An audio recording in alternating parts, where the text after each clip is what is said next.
I want to say a few words about our fellow citizens in Puerto Rico. They need to know that they are in our thoughts and our prayers. First, Hurricane Irma. Now, Hurricane Maria. This has been a devastating hurricane. This is a humanitarian crisis. The images and the stories coming out of the island are absolutely heartbreaking and devastating. This is our country, and these are our fellow citizens. They need our help, and they're going to get our help.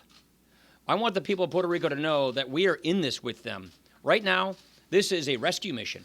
And I also want the people of Puerto Rico to know that they're going to get the kind of support and the aid that Texas and Florida have been enjoyed. The bill we passed out of here a couple weeks ago for FEMA equally applies to Puerto Rico.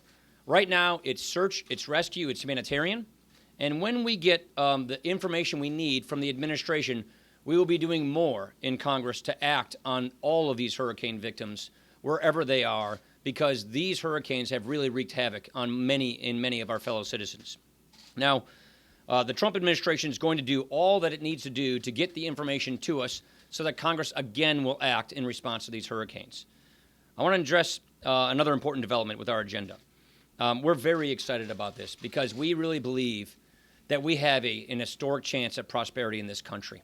Our Republican leaders in the House, the Senate, and the White House, we've come together on this concrete framework for historic tax reform.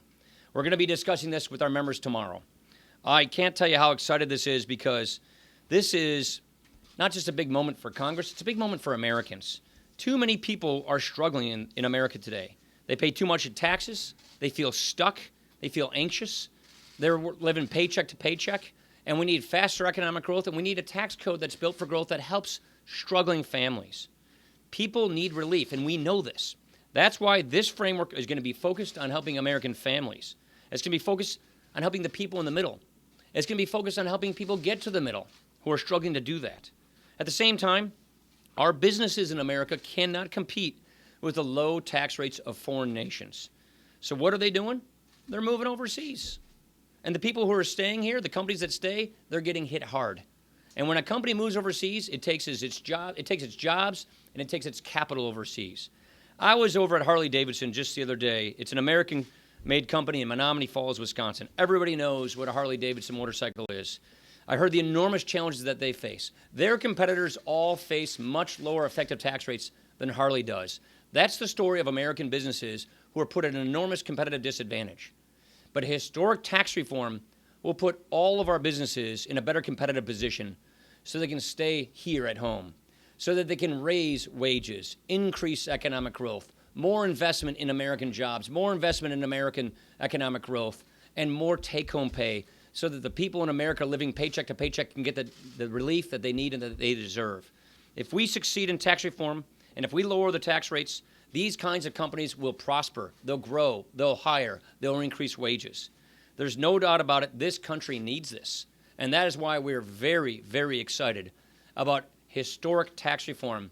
Reform that we have not seen in this country since 1986. It is high time we do this, and that is why we're very, very excited about doing this, bringing prosperity, wages, higher take-home pay to American citizens. And that's why tomorrow is the beginning of a very important process that we're really excited about here in Congress. Questions? Mr. Speaker, you and I share a common bond as co-owners of the Green. Any other Packer owners here? Okay, just the two of us. Okay. Well. So last week, the president was in Alabama, and he said that owners should consider benching or firing players that disrespect the anthem by sitting or kneeling during the national anthem. What's your take on that? Yeah, look, people are clearly within their rights to express themselves how they see fit. My own view, though, is we shouldn't do it on the anthem. The national anthem, our flag, and the people who defend it and represent it, that should be celebrated everywhere and always, and that's my opinion. Casey. Mr. Speaker, I don't mean to put you on the spot. You were talking about health care, tax reform. I slipped. John slipped a little Yeah. bit. You want to have it in there? I was sending a message to the Senate. There's been a split in your party and some concern in the Senate that Republican voters are very angry at Congress for not doing anything on major priorities. Do you think that they'll forgive you? Will Republicans forgive you if you can pass tax reform, even if you fail? Well, obviously, in the House, we're a little frustrated because the House has done its job. We passed our health care bill last May. We have passed more bills in the House of Representatives at this stage of the Trump presidency than at the same stage of the Obama presidency, the Clinton presidency, both Bush presidencies. We have been extremely productive. For the first time since 2004, we passed all of our appropriation bills as a Republican majority. So yes, we're a little frustrated that the Senate has not acted on a seminal promise, health care, which, by the way, Obamacare is collapsing. But tax reform affects every single American. Tax reform affects our confidence as a country. It affects whether or not middle-class taxpayers who are struggling can actually meet their mortgage payment, get their kids in school, save for retirement. And it really determines whether we have the kind of an economy that gets people into the middle class in the first place.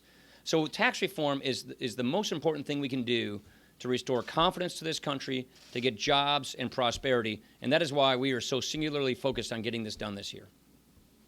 Babe. The tax question for you.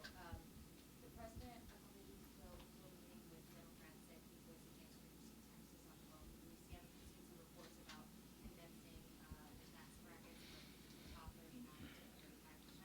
Do you think it's important to reduce that tax bracket on the wealthy? And how do you square that circle with what the president said? We'll answer those questions when we release our outline, Rachel. I think that particular question you're asking will be addressed tomorrow. Susan. Is it still your goal, I've seen you at various press conferences holding up that postcard? Yes. Talking about tax rates and helping the middle class. What about simplification? Yes. That's still going to be part of the It is, and your question is about simplification of the tax code. That is one of our most important priorities. I think a lot of American families are struggling under the complexity and the weight of the tax code and the invasiveness of the Internal Revenue Service. So this is a top priority of ours, and this is something we will also address tomorrow. Thank you very much.